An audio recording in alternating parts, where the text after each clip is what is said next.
नमस्कार, मी संगीता कांबळे या 143च्या महानगरपालिकेच्या निवडणुकीमध्ये मार्क्सवादी कम्युनिस्ट पक्षाची उमेदवार आहे आणि येत्या 15 तारखेला ही निवडणूक होणार आहे आपल्याला सगळ्यांना माहिती आहे। आज आमची रॅली झाली, आमच्या रॅलीसोबत इतर पण लोकांची रॅली झाली, पण आमच्या रॅलीमध्ये आणि त्यांच्या रॅलीमध्ये बाकीच्या पक्षांच्या रॅलीमध्ये खूप फरक आहे। आमच्या रॅलीमध्ये कुठल्याही भाडोत्री लोकांना आम्ही बोलवत नाही, पैसे देण्याचं घेण्याचं आमच्याकडं हे आमच्या पक्षात काही नसतं आणि स्वच्छ आणि पारदर्शक काम हे खाली एकदम शाखापासून ते वर केंद्रीय स्तरापर्यंत फक्त आमच्याच पक्षाचं आहे। बाकीचे सगळे जे पक्ष तुम्ही बघाल तर फक्त सत्तेसाठी आणि खुर्चीसाठी पाहिजे ती तडजोड करायला तयार आहेत। ते आयुष्यभर एकमेकाच्या विरोधात लढतात।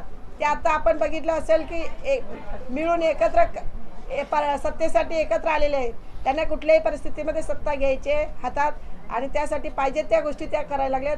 त्यांनी धंदा समजले निवडणूक म्हणजे, आणि आमचं तसं नाही। आम्ही बाबासाहेब आंबेडकरांनी दिलेली जी लोकशाही आहे, जे संविधान आहे, या संविधानानुसार आम्ही ही लोकशाही उत्सव म्हणून बघतो या निवडणुकीला। आणि या विभागाचे जे काही प्रश्न आहेत, या विभागातल्या 143च्या नागरिकाचे जे वर्षानुवर्षाचे जे प्रश्न रखडलेले आहेत, 15-15 वर्ष सत्तेत राहून सुद्धा जे सुटले गेलेले नाहीत, ते सोडवण्यासाठी यावेळेला आम्ही लाल बावट्याच्या वतीने निवडणुकीला आम्ही सामोरं जातो। आमच्या इथं आता आपल्यासमोर मार्क्सवादी कम्युनिस्ट पक्षाच्या नेत्या कॉम्रेड आर्मेट इथं आहेत, जनवादी महिला संघटनेच्या आमच्या नेत्या मुंबईच्या महासचिव रेखा देशपांडे इथं आहेत। आम्ही या विभागामध्ये घर कामगार, बांधकाम कामगार, फेरीवाले, अंगणवाडी आशा वर्कर, तसंच रहिवासीचे प्रश्न, हे सगळे प्रश्न घेऊन दररोज आम्ही लोकांच्या प्रश्नावर रस्त्यावर उतरलेलो आहोत। लोकांच्या समस्या सोडवण्यासाठी काम केलेलं आहे आणि 20 ते 25 वर्षापासून या विभागामध्ये सर्व शिक्षा अभियानपासून ते झोपडपट्टीच्या प्रश्नापासून ते कोरोनामध्ये जे काही लोकांच्यावर उपासमारीची वेळ आली होती त्यावेळेला मदत करण्यापासून ते अनेक गोष्टी आम्ही हाती घेऊन काम केलेलं आहे। नक्की विश्वास आहे मला की या विभागातील लोक साथ देतील आणि प्रचंड मतानं बहुमताने निवडून आणतील असा विश्वास आहे। आणि म्हणून आपल्या माध्यमातून मी एवढंच सांगू इच्छिते, बाकीच्या ठिकाणी जे बाकीच्या पक्षामध्ये जे चाललेलं आहे, गौडबंगाल चाललेलं आहे, सगळं जे चालले ते चांगलं चाललेलं नाही। अनेक ठिकाणी आपण बघितलं असेल, दबाव टाकून पैसे देऊन बिनविरोध निवडून आणले जाते। काही वेळा आपण हे बघितलं असेल की एक सत्ताधारी लोकांना 50-50 आमदारांना फोडून एका आमदाराच्या पाठीमागं करोडो रुपये देऊन आमदार खासदार फोडले जातात, नगरसेवक फोडले जातात आणि सत्तांतर केलं जातं आहे। लोक आता ह्या सगळ्या गोष्टीला कंटाळलेले आहेत आणि म्हणून आता लोकांचा विश्वास आहे की मार्क्सवादी कम्युनिस्ट पक्ष हा एकमेव भक्कम पर्याय आहे आणि मुंबईमध्ये आमचे 9 उमेदवार उभे आहेत। एक चांगलं यश आम्हाला मिळणार आहे आणि म्हणून आम्ही ही लढाई लढतोय। लोकांचा विश्वास आहे आमच्यावर। आमचे महानगरपालिकेत या मुंबई महानगरपालिकेमध्ये जे काही आमचे 9 उमेदवार आहेत, लोकांना माहिती आहे की ही श्रमिकांची मुंबई आहे आणि या श्रमिकांसाठी फक्त लाल बावटाच मैदानात उतरतो आणि मार्क्सवादी कम्युनिस्ट आणि डावी आघाडी फक्त गोरगरिबांच्या प्रश्नावर लढत असते। त्यामुळे यावेळेला आम्हाला यश नक्की मिळणार आहे, एवढंच मला सांगायचं आहे। 16 तारीख को अगर आपकी जीत हो जाती है तो ऐसे कौन से 5 काम है जो आप जीतने के बाद करने वाले हैं? एक तो नाल्याचा जो प्रश्न आहे, महाराष्ट्र नगरचा जो मोठा प्रश्न आहे, ज्याच्यामध्ये 60% समस्या ह्या नाल्याबाधित लोकांच्या आहेत आणि या नाल्याबाधित लोकांच्यामध्ये फक्त 10% कुटुंब 1400 कुटुंब बाधित होत आहेत आणि 10% पात्र झालेत, बाकीचे सगळे बेघर होणार आहेत। जर मी 16 तारखेला निवडून आले, विजय झाले, तर ह्या पहिला प्रश्न नाल्याचा सोडवण्याचा माझा मानस आहे। दुसरा, हॉस्पिटल जे आहे डिलिव्हरीचं, हे हॉस्पिटल सुरू करून तिथं 24 तास इथं सुविधा उपलब्ध असतील, ICU सारखे हॉस्पिटल, इथं ICU वगैरे उपलब्ध असेल असे एक हॉस्पिटल या ठिकाणी असावं आणि त्या डिलिव्हरीचं जे हॉस्पिटल आहे ते सुरू करण्याचा आमचा मानस आहे। तिसरा जो विषय आहे, तिकडच्या पूर्ण विभागामध्ये शौचालय नाही, महिलांना मूलभूत सुविधा नाही।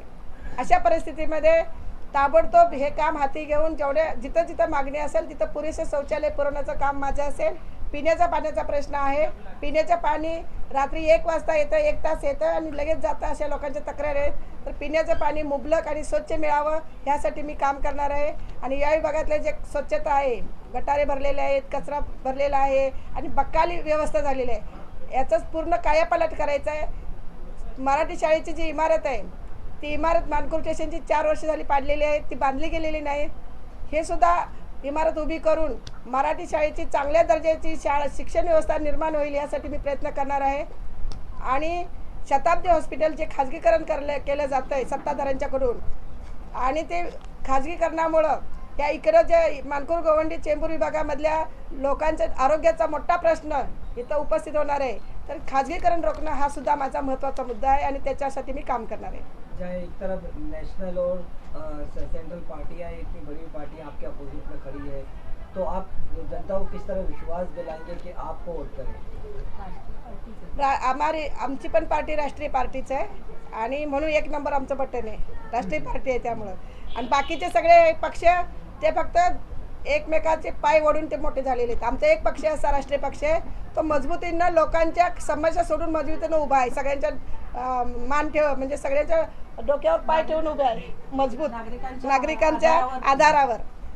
तर आमचा सुद्धा राष्ट्रीय पक्ष आहे आणि लोकांचा विश्वास आहे की काम जर कोण करू शकत असेल तर ही व्यक्ती करू शकते, काम जर करू शकत असेल तर हा पक्ष करू शकते. लोकांचा विश्वास आहे. जेव्हा मी एरियामध्ये फिरते, विभागामध्ये जेव्हा आम्ही रॅली घेऊन गेलो, अनेक ठिकाणी लोकांच्या डोळ्यात आम्हाला दिसत होतं. अनेक ठिकाणी लोक चांगल्या पद्धतीनं स्वागत आमचे करत होते, एकदम मन भरून बोलत होते. त्यामुळे नक्की लोकांचा आमच्यावर विश्वास आहे आणि या विश्वासच आमचं या निवडणुकीला सामोरं जायचं भांडवल आहे. बाकीच्या लोकांच्याकडे भरपूर पैसे आहेत आणि त्यांचं ते भांडवल आहे, पण आमचा लोकांचा विश्वास हेच आमचं भांडवल आहे, हीच आमची संपत्ती आहे. 2-3 काम ऐसा गिनवाइए जो बड़े हो, जिन्हें नगर सेवकों को करना चाहिए, आपने किया बिना नगर सेवक के पद पे रह के। यहाँ पे जो शौचालय का निर्माण करना चाहिए था, वो शौचालय निर्माण नहीं हुआ था. तो खंडोबा मंदिर के पास जो शौचालय था, वहाँ पे लोगों को शौचालय नहीं था. तो हमने बहुत टाइम लेटर लिख के वो बनाने का काम किया और अभी भी करने की जा रही है. दूसरा जो हॉस्पिटल, जो डिलीवरी का हॉस्पिटल जो बनना चाहिए, उसके लिए हम काम कर रही है. उसके लिए हम लोग अनशन किया और वो शुरू करने के लिए हम कोशिश कर रहे हैं. जो ये जो फेरी वाला का मुद्दा है, फेरी वाला का कोरोना के बाद लोगों का काम धंधा डूब गया था. लोग बहुत बेहाल हो गए थे. ऐसी स्थिति में फेरी वाला का 6-6 महीना काम धंधा डूब गया था. घर कामगार का धंधा डूब गया था. तो ऐसी स्थिति में बीएमसी आके 1200 रुपये फाइन एक तरफ से मारेगी पुलिस, एक तरफ से 2600 रुपये फाइन मारेगी बीएमसी. तो यही हालत में हमने फेरी वाला का संगठन बना के उनको सहारा देने का काम किया. और गुनहगार नहीं है फेरी वाले, ये सरकार को बता के उनको हम लोग हमेशा के लिए मार्केट के लिए हम लोग कोशिश कर रहे हैं. और एक टाइम अभी फेरी वाला का जो लड़ाई है, जब भी लोग बोलते हैं कि जब भी बोलते हैं आप लोग जाएंगे रास्ते में, तो जो फेरी वाला का नाम आएगा तो संगीता कामले का और ये सीपीएम का नाम आ जाएगा. एक क्या मैसेज देना चाहेंगे अपने वार्ड के जनता को? वार्ड को जनता के एक मैसेज देना चाहती हूँ कि यहाँ का ईस्ट वार्ड जो है, ये वार्ड है, ये बहुत गरीबी लोग रहते हैं यहाँ पे. यहाँ का रहन सहन लोगों का ऊंचा होने के लिए हम हमेशा काम करते आई है और आगे भी काम करते और मजबूती से काम करेगी. इनका जो बदलाव लाना है, एरिया का जो बदलाव करना है, सिर्फ हम सीपीएम ही कर सकते हैं, बाकी के भ्रष्ट सब पक्ष कर नहीं सकते. इतना ही मैं बताना चाहती हूँ. आप भरोसा रखिए, 1 नंबर बटन पे आप दबा के विजयी करिए. हम आपके साथ में हमेशा खड़े हैं, पहले से खड़े थे, आगे भी मजबूती से खड़े रहेंगे. और नगर का झोपड़पट्टी का एक प्रश्न था, वो 10 साल से ज़्यादा मैंने लोगों का मुद्दा, वो घर का मुद्दा को लेके एक केस लड़ी थी और कोर्ट का लड़ाई भी लड़ी है और रास्ते की लड़ाई भी लड़ी है और लोगों का घर मिलाने के लिए कोशिश बहुत किया और उनका भी घर बैठ गया. लगभग कितने घर होंगे उसमें जो आपने दिलवाने की कोशिश? 82 लोग हैं. 82 10 साल पावर ऑफ अटर्नी लेके खुद का काम धंधा छोड़ के हमने ये काम किया है। और सिर्फ एक ही इसमें ये था कि लोगों का जो गरीब लोग हैं उनको कोई शोषण नहीं होना चाहिए, उनका घर का उनका जो छत है वो कोई पैसे वाला छीनना नहीं चाहिए, इसके लिए हमने काम किया। उसमें पहला ऐसा था कि प्लास्टिक का झोपड़ा में लोग रहते थे, डेमोलिशन होता था सारा टाइम, ये बिल्डर और बीएमसी उनके पीछे पड़े थे, लोग परेशान हो गए थे। तो मुझे से ये देखा नहीं जाता था, मैंने वो काम हाथ में लिया और 10 साल केस लड़के उसका यशस्वी लड़ाई लड़ा। कहीं ना कहीं देखा जा रहा है इस चुनाव में जो है धर्म का मुद्दा बहुत तूल पकड़ा हुआ है, धर्म के ऊपर लोग वोट मांग रहे हैं। तो क्या कर रहे हैं लोग, सही कर रहे हैं या गलत कर रहे हैं? गलत है। जब भी चुनाव आता है तभी धर्म उनको याद आता है, जब भी चुनाव आता है तभी जात उनको याद आता है। जब भी चुनाव नहीं होता है तो ये यहाँ के धर्म के बच्चे कहाँ जाते हैं, यहाँ के लोगों का रोजगार है कि नहीं, यहाँ के लोग कोरोना में जी रहे कि मर रहे हैं, तभी कोई धर्म वाले न आ रहे थे, न जात वाले आ रहे थे, सब लोग मिलजुल के एक दूसरे को मदद कर रहे थे। तो चुनाव ही आता है तब लोगों को क्यों बांटा जाता है?